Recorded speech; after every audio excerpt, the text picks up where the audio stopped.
Okay, guys, welcome to the GearScout Podcast, where we talk tactical and all things that go bang. My name's Christian Lowe, and with me, as always, is my fellow tactical disciple, Chris Cleary. Hey, Chris. What's going on, man? I like how you come up with a new intro tagline every week. Just trying to mix things up, Chris. That's props. I'm impressed. We've got another fully loaded show for you today. We're going to talk a bit about Colt making some news, and it's not good news. A cool new concealed carry handgun that hit the market, sighting in long-range rifles, and hunting hogs from a helo.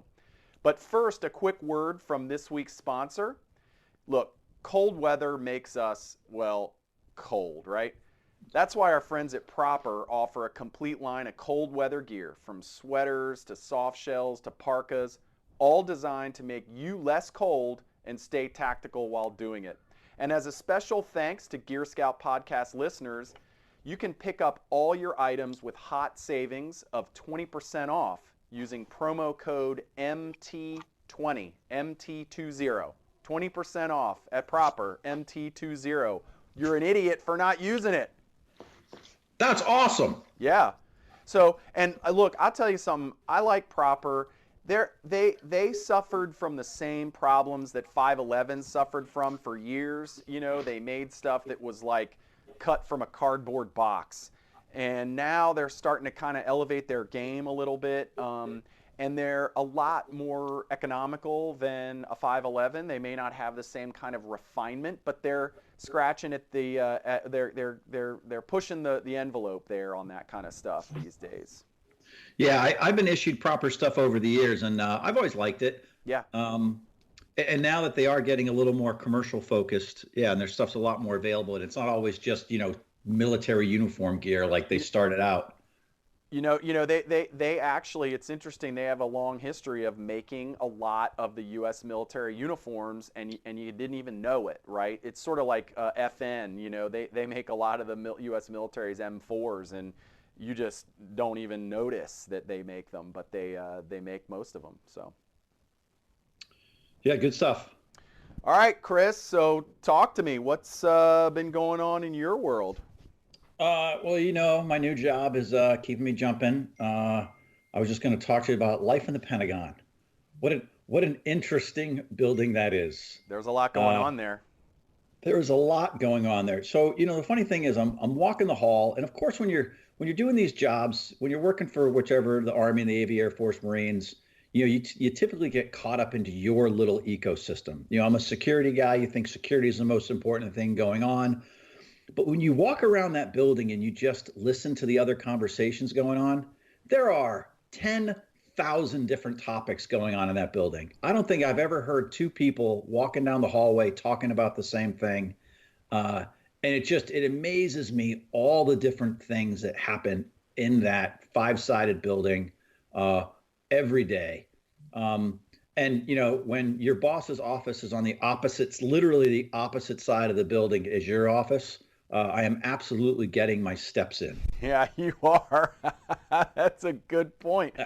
I think they said that the way the building's designed, you can get from point A to point B. The furthest 2 points away, people say you can get there in 8 minutes. But I don't think believe about it. I don't believe 8 minutes of walking is pretty solid. 8 minutes of walking, that's pretty far. As I've said before, my experience in the Pentagon, I always get lost. I had to memorize markers, specific, locations within the Pentagon to know where I am, and then know how to get where I need to go based on that location. So that 8 minute walk always turned into 28 minutes. For me. And I'll give you my one funny Pentagon. I think everybody has this story, and thank God my wife's listening, because she would be completely agreeing with what a dumbass I am.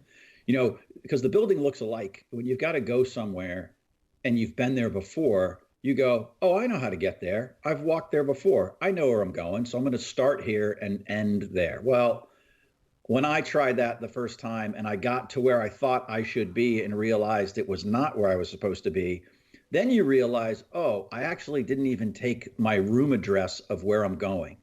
I know what the room looks like. I just now don't know how to get there. Yeah. So But when you're in the E ring, which is the outermost ring, and you're looking for a room, you could walk. If you don't know what room number you're looking for, and you just kind of remember what the door looks like, if let's say you're just going to look for the placard out in front of the door, apparently it's almost a mile if you walk the outside corridor all the way around. Yeah, the E ring. The E ring is almost a mile long, and I think I walked 3/4 of a mile, 3/4 of it the other day, looking for a room when I swore I knew where I was, and then I turned left instead of right, and I ended up going the long way around, thinking I was going to find it. Needless to say, I was late for my meeting. That's the problem, is you're always late for your meetings. You're always late for you have to, no kidding, leave 10 minutes to get from point A to point B. It's crazy. Yeah, it is. It's like, it makes me think, like, I wonder if the Pentagon for like senior people has like a hidden tram, like they do a subway, like they do at the Capitol.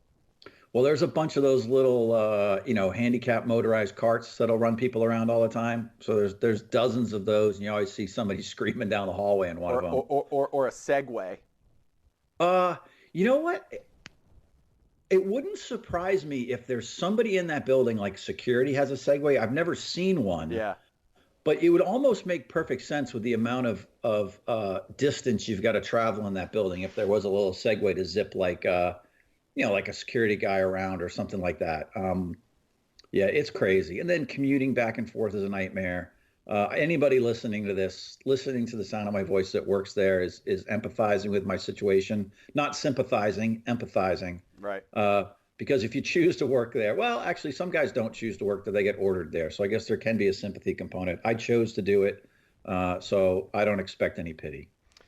Well, while you're tramping around the E-ring, I was stomping in the woods. It was the tail end of early season muzzleloader for me, and I've been trying to even the odds, Chris. I've got a trail camera up, a cellular trail camera, which transmits pictures to me twice a day. I put a little bait sight out, to try and draw the deer in, and man, they have like flipped a switch and gone from normal hunting hours to the odd hours of the night. I think we might be kind of rolling up on what's called the rut, and the deer have gone nocturnal. And so I got out there nice and early and saw a beautiful sunrise, and got nice and high up in the tree, had a great position, good wind, and did not see a single deer. So I was really bummed out, but I am planning to head down to my buddy's farm in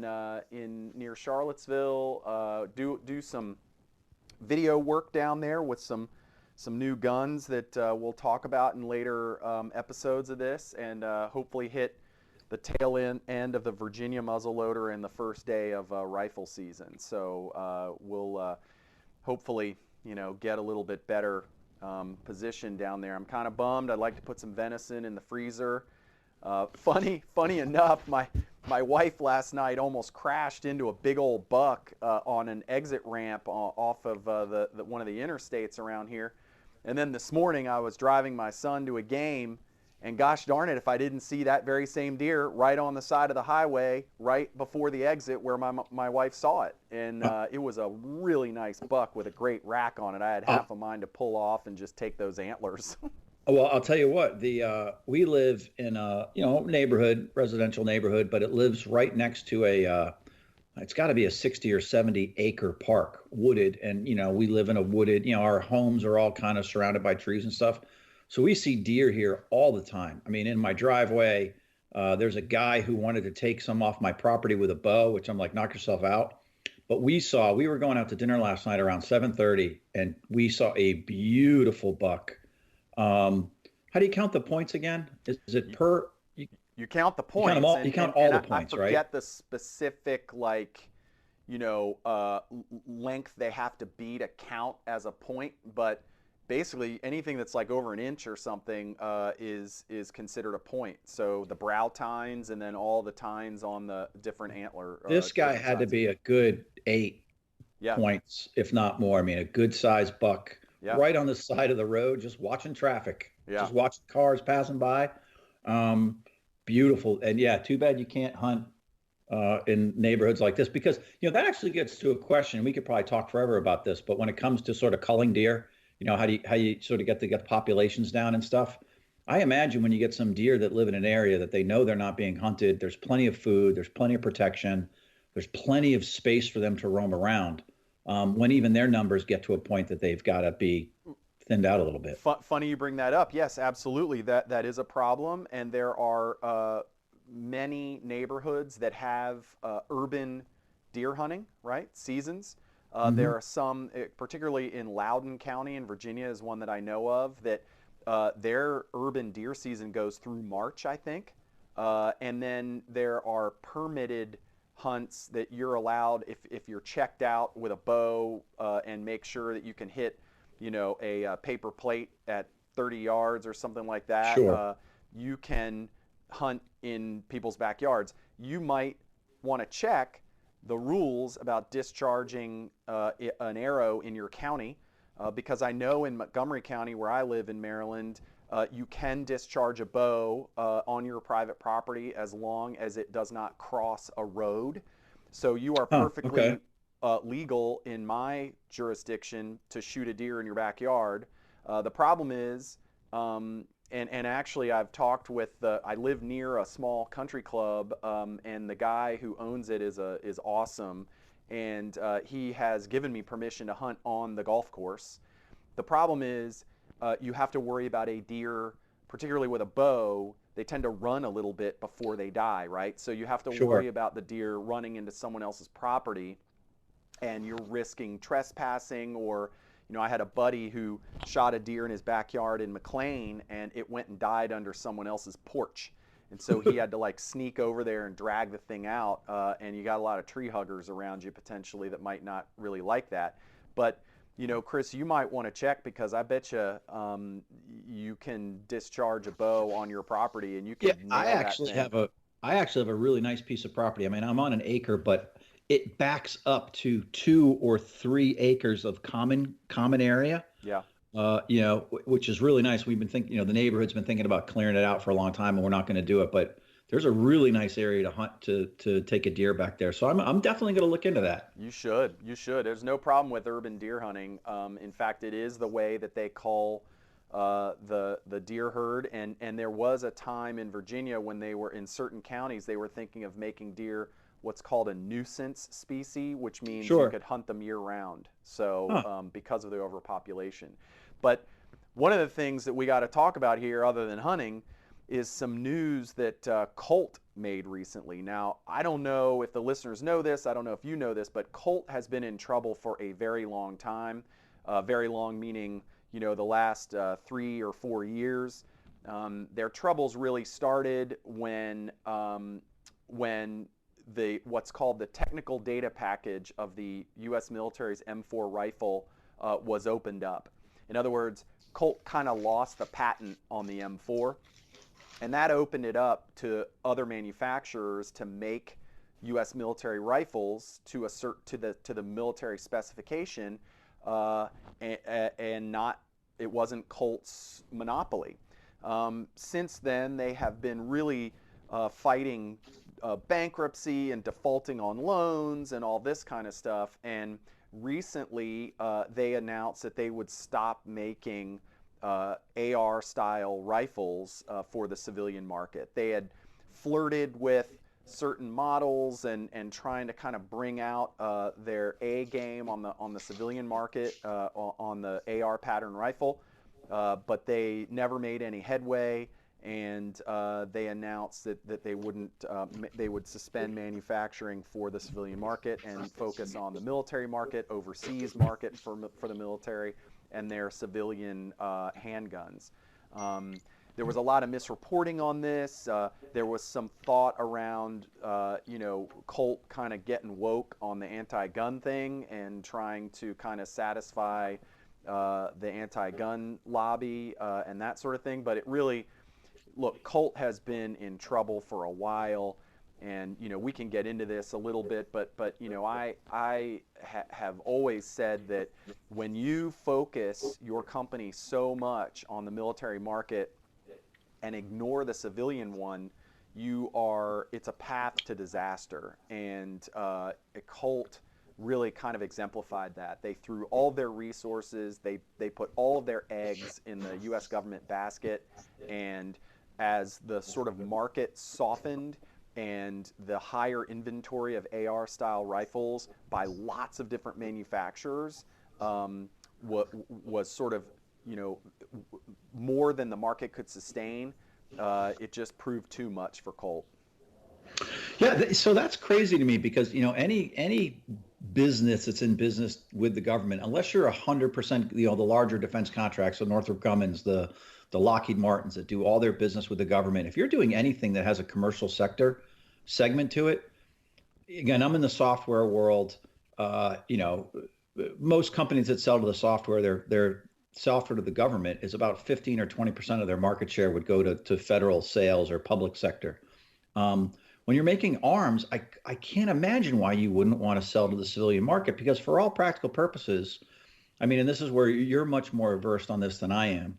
When you talk about a military version of the AR platform, or the M4, the M16, or the civilian counterpart, it's really the only thing different is the trigger, right? I mean, it is the exact same rifle, same upper, same lower, same barrel, same, a lot of these guys are using mag pull stocks and grips and furniture.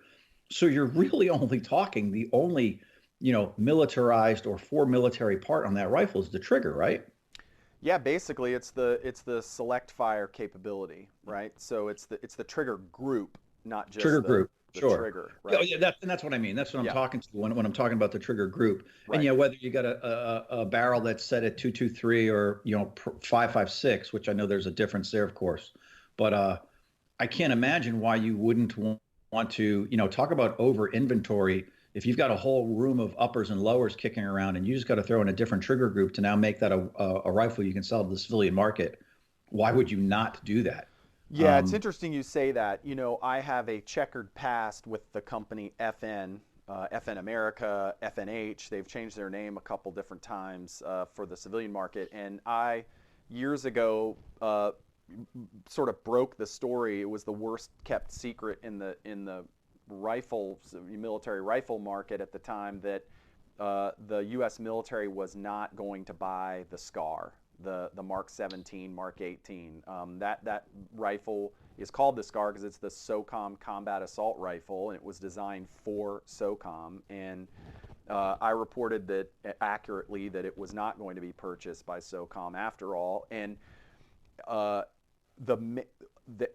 course, FN was very upset with me, and one of the people that I knew there kind of pointed at my chest and said they're not so upset about they're more upset about the loss of potential civilian sales than they are with the loss of the military sale, right? Because and that was the first time it really dawned on me that when your rifle is being purchased and being held by and carried by the US military, it lends a lot of gravitas to your weapon. And so every booger eater nerd and tactical wannabe like us wants that gun because it's been endorsed basically by the US military or SOCOM, right? And so if every single, tier 1 door kicker was lugging an a Mark 16, everyone would want one. And that didn't happen, and FN's really kind of been struggling since then too, although they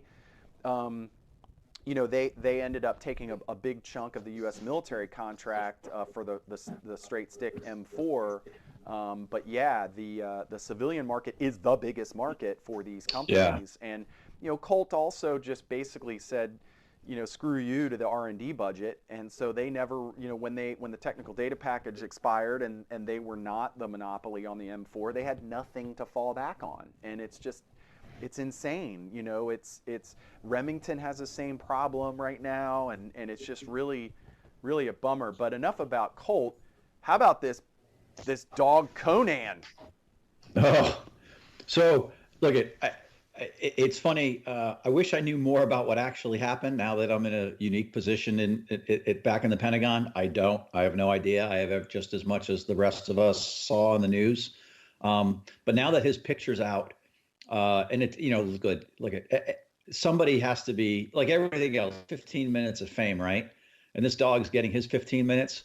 But this dog is certainly a badass. And of course, now that pictures have been floating around, a buddy of mine sent me a picture of some of this, what we think the dog looked like on the raid with some of this, these up armored helmets and these helmet mounted cameras with the masks with the windscreens in them, stuff like that. Yeah. I have to admit, I wouldn't want to see that dog coming at me, all kitted up, right? This is not just a dog. This is a kitted up dog. Yeah.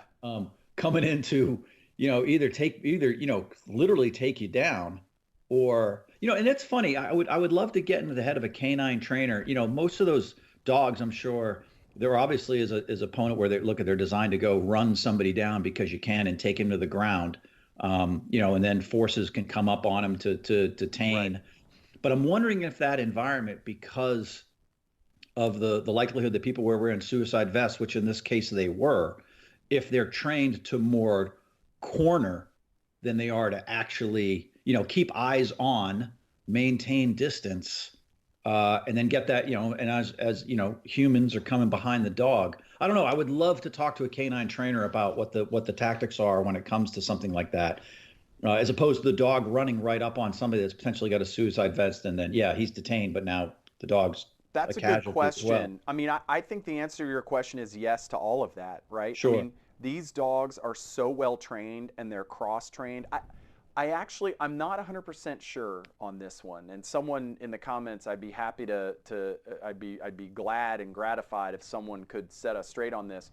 I don't know that if you can train a dog to be a drug dog and a bomb dog. I think you can only train them to be I'm one. pretty sure they can be one or the other, right? But maybe not. I've flirted with dog training. I have a fairly well-trained hunting dog, and he is perfectly capable of smelling a duck or a bird. He's perfectly capable of running deer for me. He can also be trained to search out, deer sheds. My breed of dog is used by some dude down in South Carolina to find endangered turtles. So I think they can be trained on several different scents, but I don't know. But I think you're right also on the military working dog, like, in the, let's call it a kinetic tactics, right? Like where they are trained to go subdue someone by jumping on them and biting their arm, or if they're trained to corner them and keep them in place, by barking and looking scary. I know these dogs also carry sometimes vests with cameras on them, so that the operators, and also the trainer is always with the dog, right? So the canine handler is always with the dog. So, now that handler might have been a little bit distance back, send them down the cave first, probably has a camera, responds to commands with a speaker on the collar or on the vest itself, right? He can command that dog at a distance. I mean, shit, my dog, I have an e-collar on him, and a half a mile away I can get him to come back. Really? It's not a voice thing. It's more of a beep or a vibrate or a nick, a shock, kind of a slight shock. But he knows what those mean and knows to turn around and come back or stop or sit or whatever at a great distance without being able to hear my voice. So I can't get my little dog to come to me simply when we say come. So the idea of seriously, my dog might as well be a cat.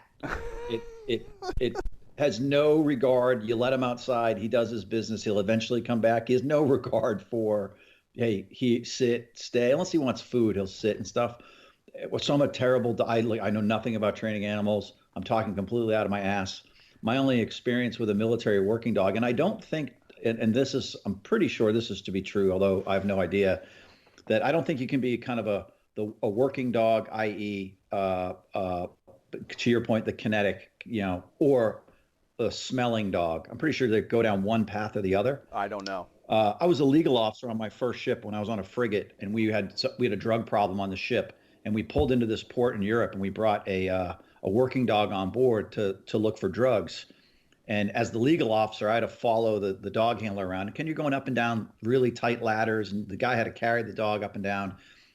And after about 20 minutes, he goes, this is all for show at this point because there's so many smells on a ship, oils and lubricants Right. and sweaty socks. And, there's just a million smells. He goes, after about 20 minutes, the dog is completely overwhelmed and he'll continue to do his thing.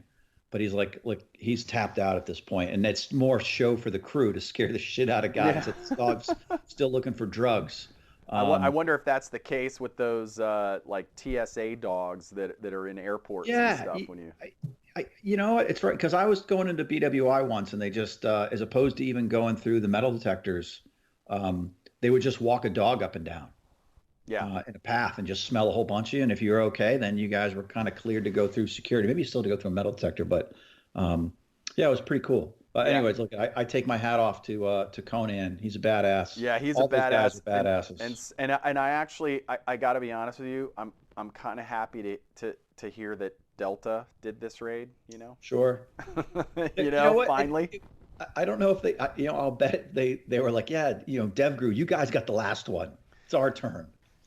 I think it was a little more than just, hey, you take this mission, I'll take that mission. I do think that one of the reasons why Dev Group did the Bin Laden raid is because for a while they were the sort of special tactics unit or counterterrorism unit that had like Afghanistan in its AO. Yes, correct. And I think that Syria and this area and Iraq have been an SF/Delta area. So I don't think it was a draw straws kind of deal. I think it was geographically based. I mean, I did a year with JSOC back in the day, and the Navy, and those guys had the Afghanistan mission, the Army had the Iraq mission for the most part. Right. And it probably did have a lot to do with geography. But what would you have given to like see what those dudes' loadout was? Ugh. So the one story I do like to tell as I've met these guys over the years is when I was in Iraq in 2006, 2007 with JSOC, one of the Delta guys came into the JOC one day and I thought he looked like an astronaut. I had never seen Cry Precision cami. This is well before multicam was a thing. And for you guys who are gear whores and can think of the Cry Precision combat pants with the different, panels in them for stretching and stuff. This guy came walking in wearing all this Cry stuff that I'd never seen, multicam, which I didn't even know existed, and kitted out. And again, looked like an astronaut. Very badass. That same thing happened to me when I was down at Bragg. There was an exercise going on with the sniper school, and it was a night thing, and the instructor that I was with opened the door, and this fucking alien was staring at me with these 4 night vision goggle lenses and this fucking weird helmet, and you knew exactly who that guy was, and I was like, whoa. Yeah, I saw Area 51 sighting right here. I got to see one of those again. That same deployment, 06, 07, and I was like, "What the fuck is that?" Amazing, and it's cool the kit that those guys get access to before anybody even knows it exists. And now, like anything else, now we've seen it, and it takes some of the allure out of it. But again, look at those guys are going to be wearing freaking stealth Predator suits here pretty soon. They probably fucking already have them for all we know. With bending light camouflage and looking like the Predator. I can't wait. They're going to have that stuff soon. Hey, I could talk for an hour about that, and we should probably carve out part of a future episode on light refracting camouflage and some dudes who are working on that. In fact, if you come to SHOT Show, I'll introduce you to the mad scientist of camouflage, Guy Kramer from Hyperstealth. He claims that he has active camouflage.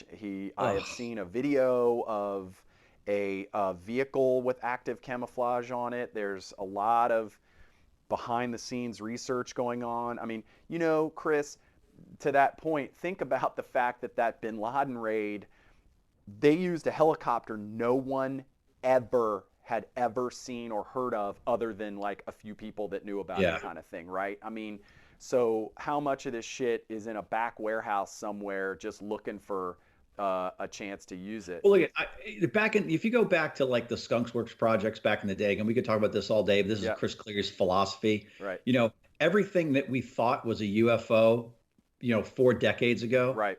was an F-117 stealth fighter or a B-2 bomber or these crazy things. And I can only imagine the shit that's flying somewhere in the middle of the desert that looks funky, that doesn't look like an airplane, that God only knows how it flies with levitation or ramjet technology. Totally. That if we saw right this second, we would go, oh my God, that's a spaceship. And in 10 years, it'll be at an air show. Yeah.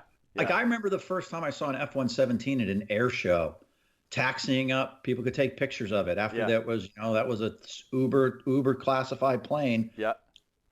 Same with the B-2 bomber. Same with all this crap. There's something somewhere in a hangar that flies with fairy farts. Right. And on good intent. I can't wait to see that stuff. I know it's there. I think it's there. Well, speaking of keeping things secret. Now is our under the rug segment here, and I hear that you're trying to kind of conjure up a little under the rug plan that doesn't necessarily involve gear, Chris. Yeah, well, it does and it doesn't, right? So goofing around on YouTube like any good late 40s male who's lost all access to other TVs in the house and is shunned to his man office. And I came across this helicopter hog hunting. Actually, you know what? That's not true. It was a 60-minute story. And that's what it was. I got to watch 60 Minutes. And then after watching 60 Minutes, I went and I had to research this. This is awesome. So, everybody knows about hog hunting down in Texas. It's a big deal. Guys go hog hunting all the time. They do millions and millions of dollars worth of damage to the farming industry down there, to just the ecosystem in general. And apparently it's gotten to the point now where farmers will allow you to hunt on their property for free. They're like, look, you're doing me a favor. So there's this group down there. Now, apparently there's several groups that'll take you up in helicopters and you hunt hogs from the air. I was watching videos of this online. I saw the story on 60 Minutes, and it looks fucking awesome. I mean, I can't think of you go to the range, you learn to shoot statically, and then you get into sports like IDPA and 3-gun, and, you shoot target clays because it's a moving target, and that's the way you have fun shooting. I saw this, and I'm like, oh, there is nothing more fun than shooting a AR out of a moving helicopter at a hog. It just looks awesome. It's relatively expensive. It's something you're not going to do cheaply. It runs about, depending on where you go, I've seen it from $2,500 to $4,000. $2,500 gets you about 2 hours of flying time, all the ammo you can shoot. And 2 hours of flying time in a Robinson 44 helicopter is a good time in the air. And I think they go out and they sight the hogs beforehand. But man, that is absolutely now on my bucket list. And I'm hoping the wife will let me go one day. I am 100,000% on board with you on that. I have been hog hunting many, many times, and it is funner than shit. And I've done it, never done it from a helicopter, but I've done it from a stand. I've spot and stalked. That's basically it. Spot and stalk, yeah. And from a stand, I've done it. Typically, when I've done it, it's around feeders and that kind of thing. I did it down in Florida, and it was a blast. And the meat is great, and there are a ton of them, and they are you can use just about any of your kind of ARs, and I've done it at night. Yeah, at night looks cool. Yep. But the helicopter one I have not done, and mostly because of cost.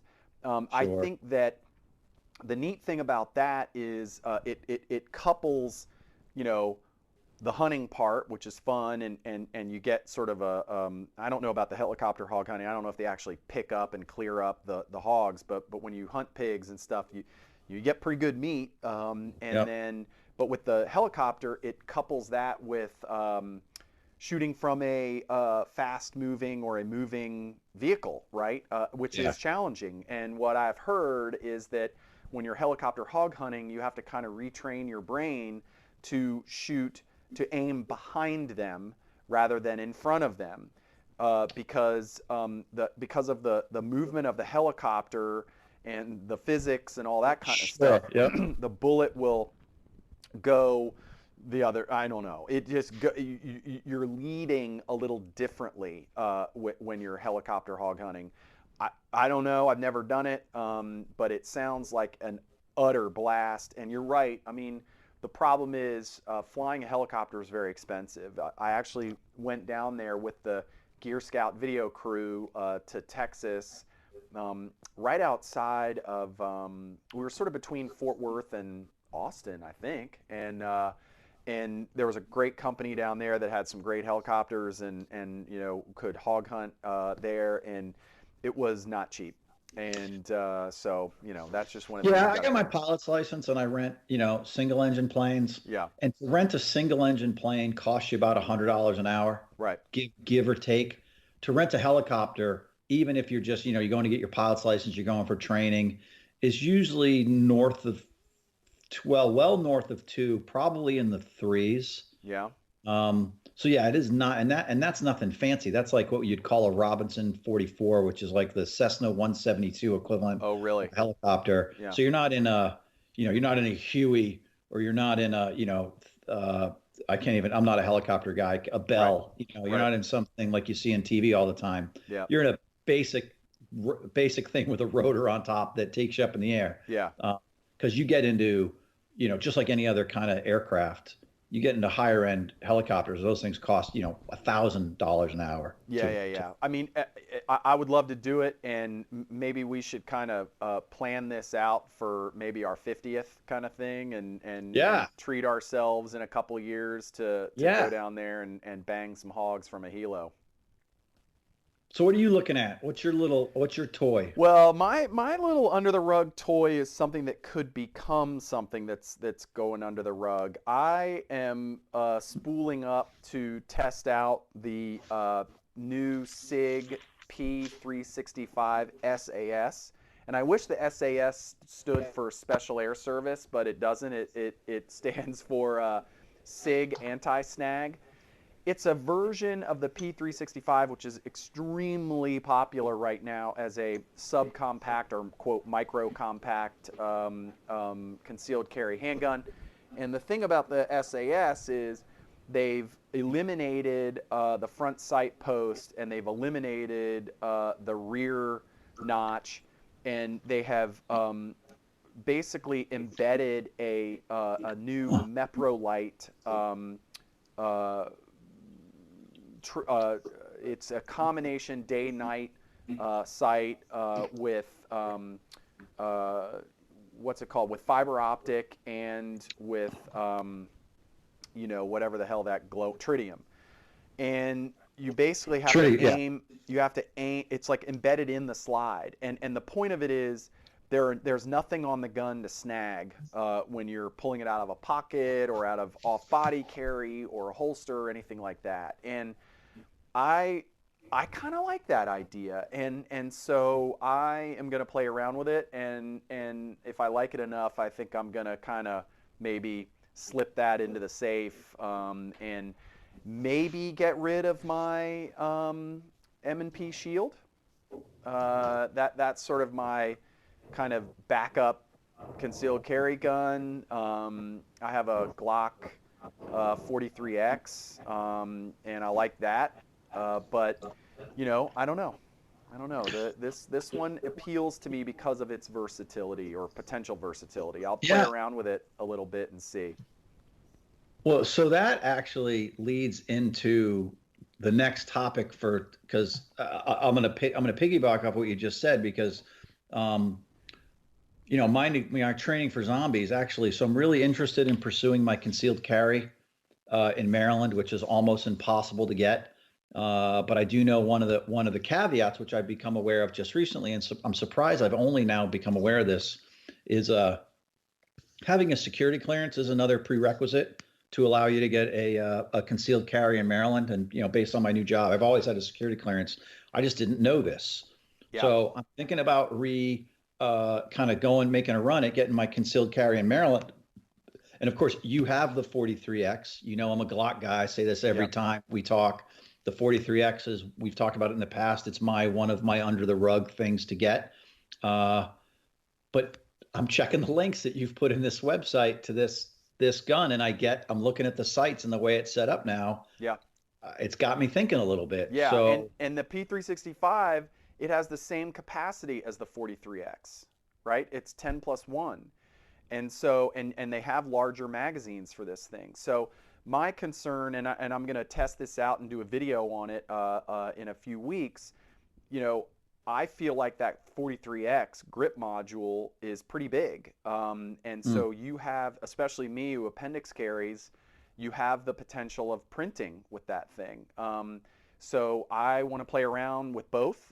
If anyone wants to see how that Glock 43X looks on me in terms of printing and all that kind of stuff, you can go to GearScout YouTube and see my review of the standard USA Atlas inside the waistband holster, appendix inside the waistband holster. And I'm playing around with the 43X, and I love that 43X. It's a great gun. It shoots great, fits my hand great. But I am a little concerned about its printing because of how big that grip module is. On the concealed carry thing, yeah, it's in Maryland. In Maryland, we are unfortunately kind of behind enemy lines here. Most of us have an out-of-state or non-resident Utah concealed carry permit, which gives us the right to, we have reciprocity with all the states around us, basically, but not in the state that we live in. So anytime we travel to West Virginia, Delaware, Pennsylvania, you have to get kind of sheriff's approval or whatever, but that's relatively easy. But in Maryland, it's very difficult. And yes, Chris, from what I've heard, the OPM data breach basically opened up the good and substantial reason of anyone with a security clearance because your data was potentially compromised in that OPM data breach. So you can, that is a good and substantial reason to have a concealed carry. And all you got to do here in this state is which sucks, is you have to pass a 16-hour concealed carry course. Yeah, dude, 2 days. You have to have an interview with a Maryland State Police and fill out an application with references and all that kind of stuff. And it's not easy. And I too am probably going to do it. The problem is, and because I transport firearms a lot for my job, and I'm nervous about if I have to stop for gas or if I get in an emergency or something like that. Like, I don't want to risk getting, having people, try and obtain the firearms that I'm transporting and all that kind of stuff. I am an FFL. The problem with me is I took the training 3 years ago, and so you have to kind of, it has to be within the last 2 years and that sort of thing. So I'm trying to figure out how to work that through. But yeah, so I mean, I want to see how this 365 is. I shot it for, I shot about 3 or 4 magazines through it when I was up at Sig, and it's intriguing to me. I like firearms designs that kind of think a little bit outside the box, and I know there's going to be a lot of people that think it's stupid and you have to have sights and this thing's ridiculous and it's gimmicky and all that kind of stuff. I get it, man.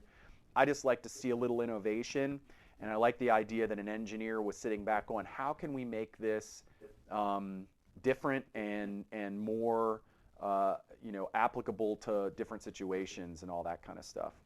Mm-hmm.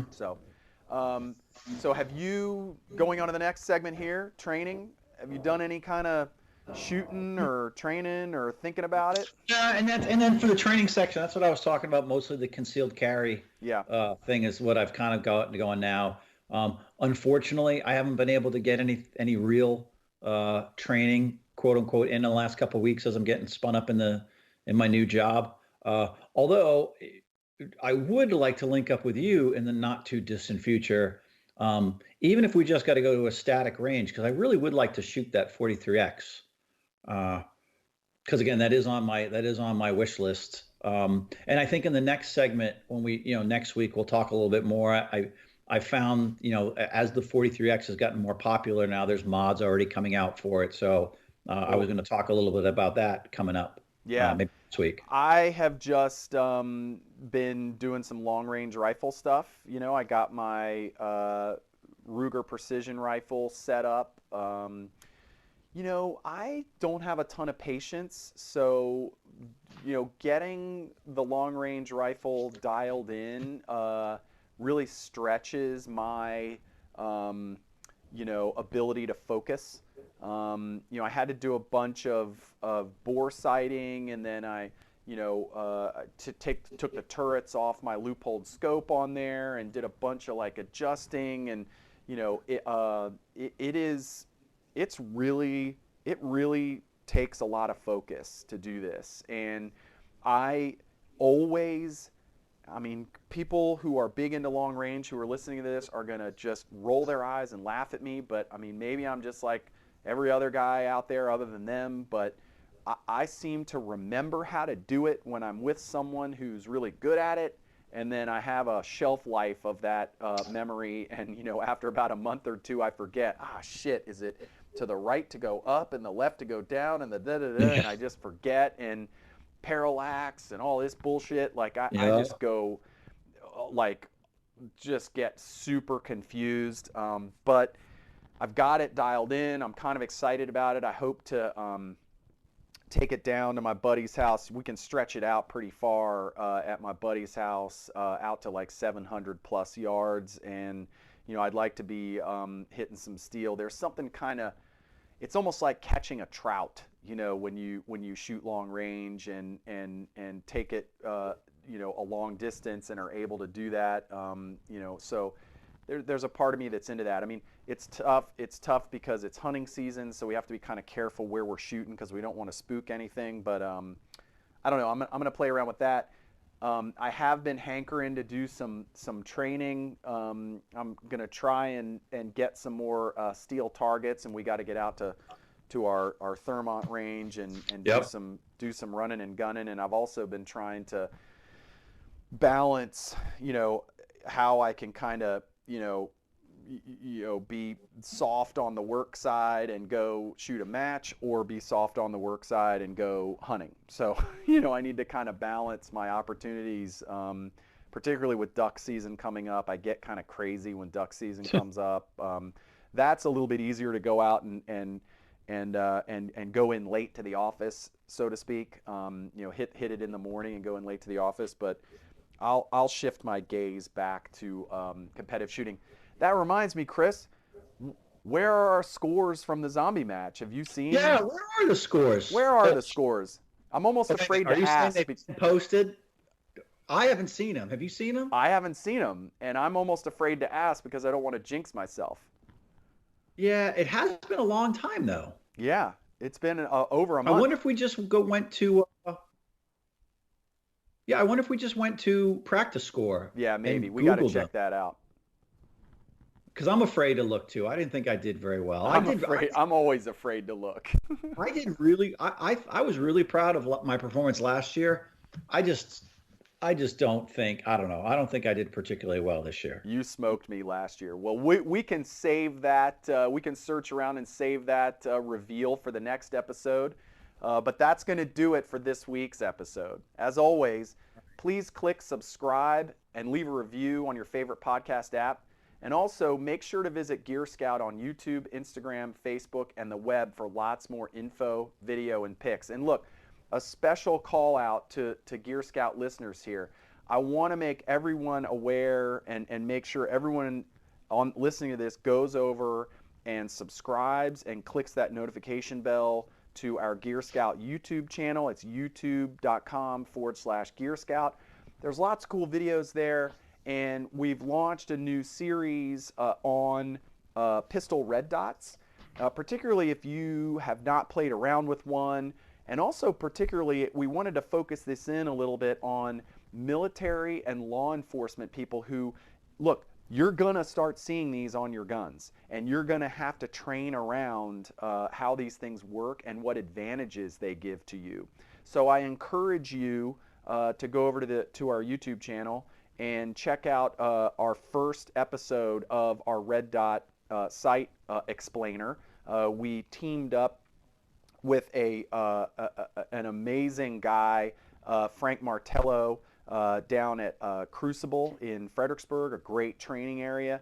Frank is hilarious. He is like a 70-something-year-old former Marine officer and a law enforcement officer, and he started this company called Stafford Tactical. The guy is salty as can be and is fun as hell to hang out with. And a hilarious line, Chris. He said, and when you're walking, if you're just walking down the Ville and that's all you have in on yourself is your sidearm, walking down the Ville, are we in fucking Vietnam here or what? Like, Jesus Christ, is this an episode of Platoon? That's awesome. So he's hilarious. But anyway, folks, thanks again for listening. And as always, okay, until next time, shoot straight, be safe, and look, you got to look cool doing it. Thank you guys for listening. All right, brother. See you next week.